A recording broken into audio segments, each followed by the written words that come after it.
wang'anyo mang'eny, wapuro mathin to wang'anyo mang'eny. Koro kata pur ber mana ka adiera nitie. Koro jakom kanyo be ber, wabiro temo, lakini adiera momawa ni be nyaka wamanya ndara ka. Bunge power. Allow me mondo me aeko this statement mar Raila Amolo Odinga gi dhok manyalo winjego. Finally, abro invite my co-speaker, obro tayo motion ni, tabro gombo ni mondo wayud participation kuom ji. This is a statement or a draft of Azimio statement on financial bill 2023-2024. You are all aware that the budget mar Kenya is yet to be read, and kaka wabunge ka wajomo dhi sikul kendo umbu jomo somo chuno wani samoro wakiko dhok to waduogo walose gi dhowa madalaka mondo japiny owinji. This is the statement. The financial bill prepared by the Kenya Kwanza Regium, spelling out how they want to raise money in the 2023-2024 financial year in a piece of punishment that Kenyans should deeply concern about. We are shocked that anybody living in Kenya and who understand and appreciate what Kenyans are going through can come up with the taxation proposal in the bill is making.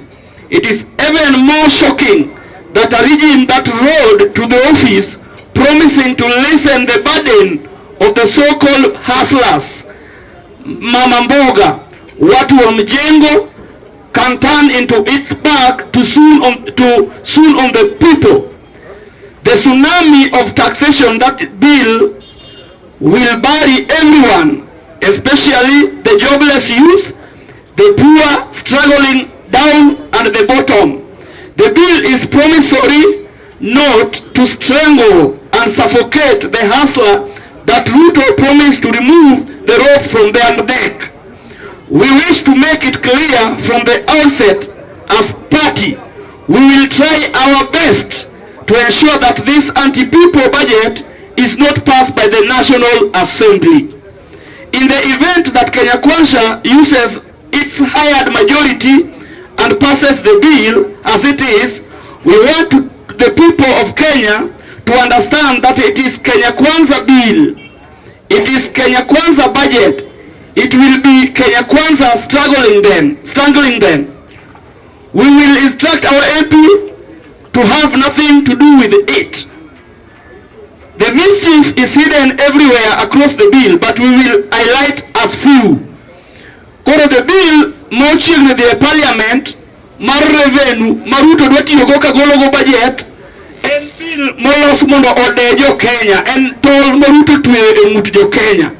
Koro our president Raila Amolo Odinga owacho ni ok ibiyie mondo bill no okal.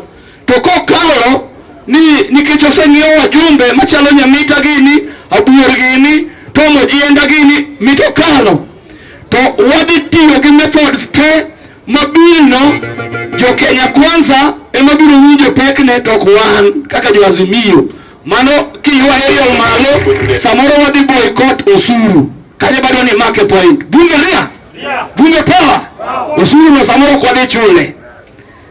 As I continue, number one, areas that our leader Raila Amolo Odinga highlight. Number one, sensitive area on the bill is turnover tax. Currently, turnover tax that is tax based on sales is applicable on sales worth 1 million and above, and it stands on 1%. Now, Kenya Kwanza want hits the tax applied on sales worth 500,000 and raise the rate to 1%, from 1% to 3%. It used to be osuru mar rate of turnover nearly 1 million to 1%. Kenya Kwanza kuro wacho ni nyaka gimousi 500,000 ichaje to rate go times 3 kuro 3%. Kanyo inyo jo Kenya. Number two, the taxation will be paid on gross sales, whether the seller makes the profit or not. They don't care whether the business is running at a loss or not.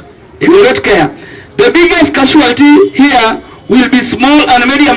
They are struggling, the same businesses already by the counties, bogged down with the number of requirements for permits and license. Our stand in that is tax should remain at 1% and should applicable only on sales of 1 million. Koro the small business people that should not be applied on you. Railodagi nigino nyakabera on jomawoso turnover of 1 million kakanentie. Bunge power. Number 2 is income tax and adjustment. If you look at the pay slip of a typical employee in Kenya, whether in the public or private sector, you will be hit by 4 things. There has been no pay increase in the last 5 years or more years. That is number 1. Kinano pay slip maja teach serikal ma wuto kanigi serikal jopuonige. Number 1 kinye for the last 4 years ibiro paroni onge mshahara mose medigi kum igni beach. That is 1. Number 2, at least a quarter, sometimes up to half of their salary is consumed by taxes. A quarter kata nus musachigi de suru. Magoju puonj kala jo tich serikal ma nyithindu gi wedu king'iyo slipgi, you will get that. Number 3, much of the salaries is consumed by all sorts of loans. Much of the salary goes into funding dead institutions like NSSF and HIF, which in the end do not serve the needs of the people. Msachigiti kum institution machalo NSSF, NIF, to baba nibilogi baba care, manadi serve the common Wanaichi. Jogi tetete ingado msachigi, NIF is not even serving their interest. That is where much of their salary are going, which in the end do not serve the needs of the people. Now unilaterally, Kenya Kwanza want to raise taxes from current 30% to 35% on those earning of $500,000 and above. The shock will be felt down the chain. Ikianza huko juu, wenye wataumia. Direct taxation as a means of raising money usually has unintended consequences. Typically, a single pay slip support entire village and community in Kenya. That is police achiel, japunya achiel, mani egwen, konyo jo community no te. Because when that slip is affected, all community are affected. As Kenyans Kwanza reduces available of local disposable income, it is advertently reducing local demand for goods and services.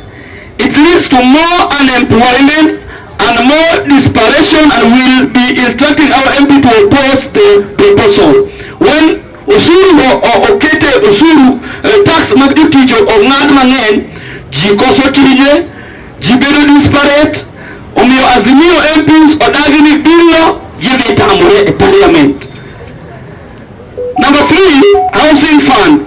Unilaterally, Kenya Kwanza want to deduct 3% of the basic salary to finance affordable housing scheme. Musa yujoni 3%, ongade wingatangata, tige yot. Mano Kenya Kwanza.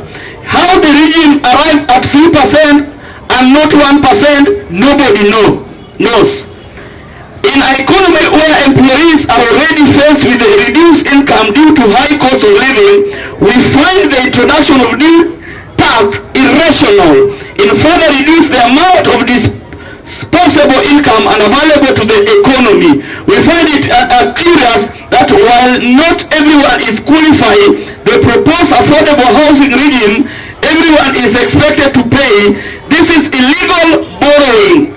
They want to steal on people by force. Ikawa kawa pesa ni 3%, tikero ni got, to kumari kawe pachi, benge. Mano kuo maila kualja Kenya, mora, mangi uchumbi, mangi sabun, mangi ogi mora, chakreka uno, kabadi elio sesom. According to the bill, those who do not qualify for the affordable houses will have their monies refunded or transferred to the beneficiary after 7 years. There is no mention of interest accrued on the money. It is not clear why an employee who does not need a house will have his or her money tied up in a housing scheme when he or she will use to pay it in a farming or just family issues. Na moko do dichike pesa, ima pesa gefuon, ni gero ne otokodwa, tiwachuri budukni, to kama interest do medore, bero kolerni. Koro pesa no hidi chak mai kabili yose som. Number 4, attack on additional digital economy.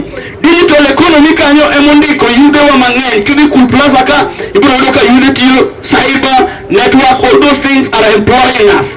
Ruto chiko youth mara unemployed, kiyodo attack gi kodi somo bayeri. After being attacked through turnover tax, the youth who are hired to find themselves on jobs by using their creative talent in the digital space are being targeted through digital content monetization. From paying zero tax currently, a creative youth who create a digital platform of content will be required to pay 15%. Saniki loso proposal karake bia cyber ka ushuru hiti moka kaja youth and zero. To saniki loso bimora mora Ruto bimai 15% mara pesa ne yodono. Kiko na photocopy Ruto kao 15% masing a beach mamino. Bunge power. Bunge ria. Money is the stealing method makuru Ruto wogo ne youth and the digital economy. As a country, we will be killing innovation and leaving our youth with too few options. In any, we will not support this proposal. The only option my youth bidongo en kwano. Nikech kumane yude cyber ochame matin digital ima 15% udongo. The only option en kwano. That is where Kenya Kwisha is taking our youth. Our Azimio 2 family will refuse that bill. Number 5, tax on appeal tribunals. Cases mama ku kata ini case baru yokwal magobe are being tasked. A proposal is being made that is the event a business or an individual happen to have a dispute with the Kenya Revenue Authority over tax owed.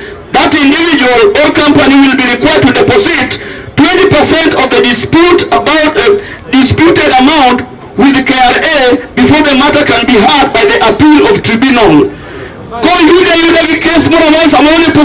Out of the blues, Kenya Kwanza want to tax money paid to the officers on duty at 30%. Komi siling alofachiel monivi nini kwa Nairobi ka ina meeting markelo ya Migori kijati serikal siling alofachiel sinyedik maruto kika chagwa. Mano 30% dong negi. Bunge power. Bunge ria. 3. Taxing trade association. Trade association are civil societies kaka bunge la wananchi mawantiegi grube maunumoka makonyo eudo chama usuru ikele grubego. This is it. After taxing traders, Kenya Kwanza want to follow them and tax their associations. Koso charge usuru chiro to group maintire maendeleo ya wanawake cha. Berigadi gachagwa biro keti usuru. Madari munihiji. Kenya Kwanza want to follow them and tax the association. Association whose duty is to fight for the welfare of members will now be deemed to carry out business and be taxed on a gross receipt which will be deemed as income. This is double jeopardy that will affect the welfare and businesses in the country. They want to encourage us to join the groups to get suru on the group.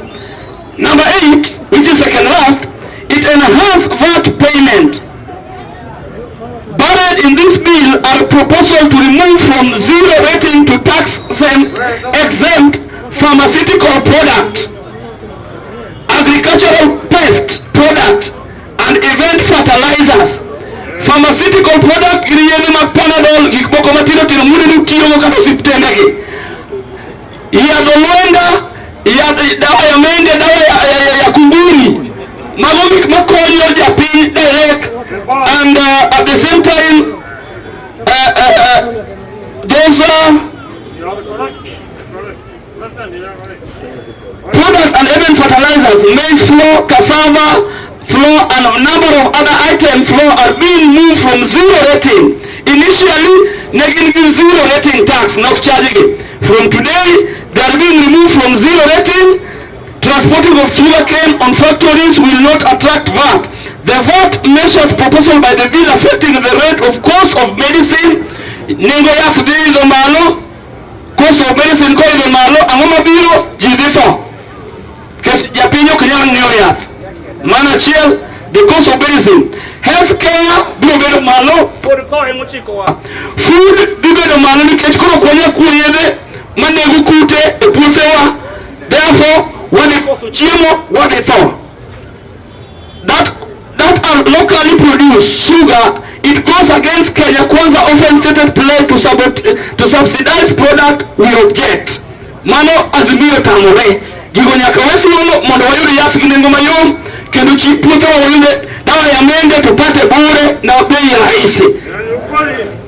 Enhance exercise duty on imported cement.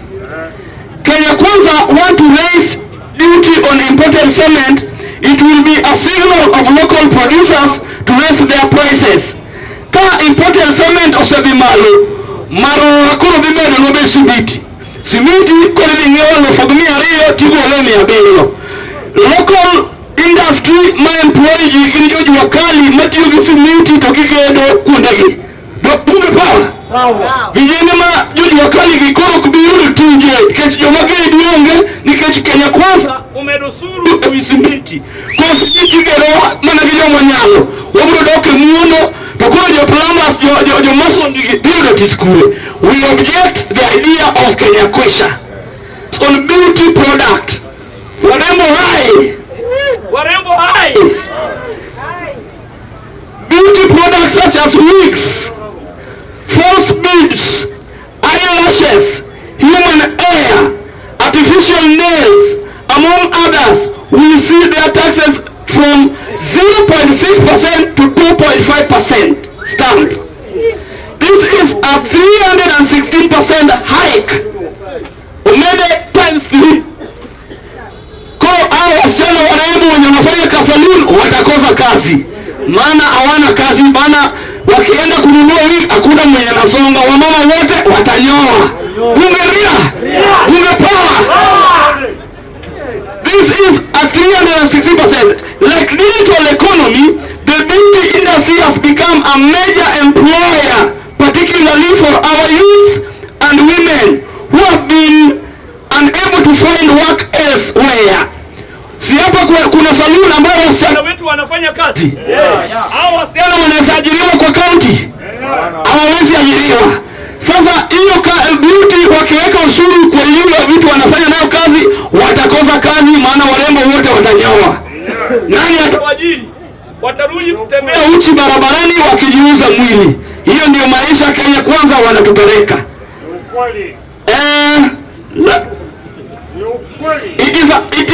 It is a home to hustlers. Now Kenya Kwanza is going after their earnings. Kenya Kwanza want to treat beauty as luxury. We disagree with Kenya Kwanza. Beauty is not luxury. Ladies and gentlemen, this is now the conclusion of Azimio fraternity, which is include Bunge la Wanaichi Migori. Kenya cannot be taxed to the bone just because of Kenya Kwanza internal weaknesses. Rather than increases taxes, the Regium must undertake the following. So Baba Raila and the team of Azimio, we are advising them. And this is the advice they were given. Advice number 1, an immediate stoppage of non-essential government expenditure, including stoppage of appointments. Kuna hii mambo ya Rigathi Gachagua wanachukua Millicent Omanga, they are not necessary. Wale serious wote waliongeza kwa serikali, wakora na wale wakalenjini, Kenya Kwanza waondoe hao watu, they are not necessary. We can do without Millicent Omanga in the interior. Bunge power. Bunge power. We can do without Evans Kidero in the ministry. Point number 3 of the Azimio, Kenya Kwanza must completely abolish money being spent on political operations that are discussed as relief food distribution on fundraisers. Wanachukua pesa ya Kenya, wanapea Owalo Liud. ili mdogo wanatembea wanazunguka na pesa ya Kenya ati wanagawa chakula ya relief. Wao wanatumia chopa ya 20 million na anakuja kugawa chakula ya milioni 1 Nyatike. Hiyo ni ungwana kweli? Ungwana kweli? Why do you use a lot of Kenyans' money to come and deliver a small portion of meal? At the end of the day you overtax the Kenyans. Hiyo Wakenya wamekataa. Sasa kila mahali tukiona hiyo chakula ya ngano, sisi kama brigade ya Azimio tutabomoa hiyo place, watakimbia. Bunge power! Bunge ria! That is a job chief of us.